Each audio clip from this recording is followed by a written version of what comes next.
গ্রামে প্রায় চুরি হচ্ছে, যেমন মোটর চুরি হচ্ছে, না গরু চুরি হচ্ছে, মানে লুটপাট হচ্ছে আর কি। তাই অতিষ্ঠ হয়ে আমরা গ্রামটাও পাহারা দিয়েছিলাম এক বছর পরে কিছু কম হওয়ার পরে আমরা পাহারাটা বন্ধ করে দিই।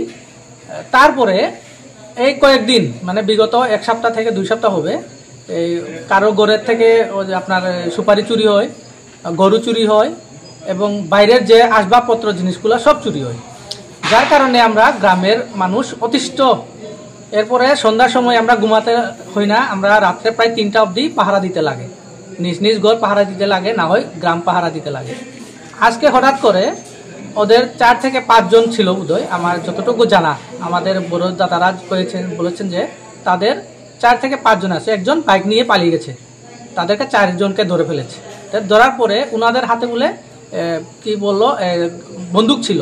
তো বন্দুকটা আমি এখানে এসে দেখলাম যে বন্দুকটা না, এটি শুধু এয়ার গান, যেটা পাখি মারা হয়, জীবজন্তু মারা হয়। তা যাই হোক, গ্রামের মানুষ এয়ার গান সম্বন্ধে কিছু জানে না, তারা বোধহয় এটা বন্দুক, তারা বন্দুকেই মনে করে, কারণ একটা বই থাকে, যেহেতু একটা বন্দুক বই থাকে, যার কারণে আজকে ওদেরকে ধরা হয়েছে।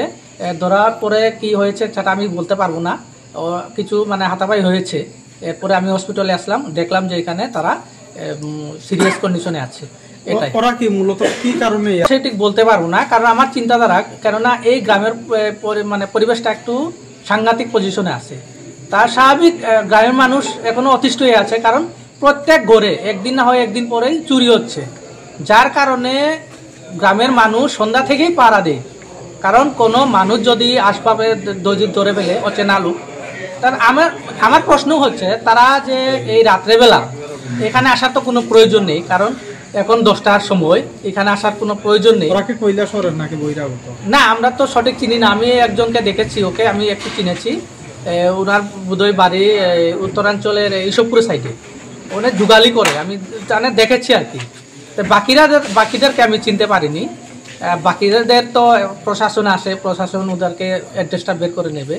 তো আমি চাইবো সারা যাদের এই গ্রামের এরকম অতিষ্ঠ হয় তাদেরকে আমি অনুরোধ করব যাতে হাত না তুলে। আপনার নামটা? প্রশান্ত সিনহা। কোন পঞ্চায়েতের আন্ডারে? এটা গুলদারপুর গ্রাম পঞ্চায়েত। কত নম্বর ওয়ার্ডে এই প্রবলেম? 4 নম্বর 5 নম্বর ওয়ার্ড। এখন কি চাইতেছেন আপনারা? আমরা চাইতাছি যে পুলিশ প্রশাসন আছে, ওদেরকে একটা উপযুক্ত শাস্তি দেওয়া হোক। আজকে কোন জায়গাটা ওদেরকে আটক করা হয়েছে?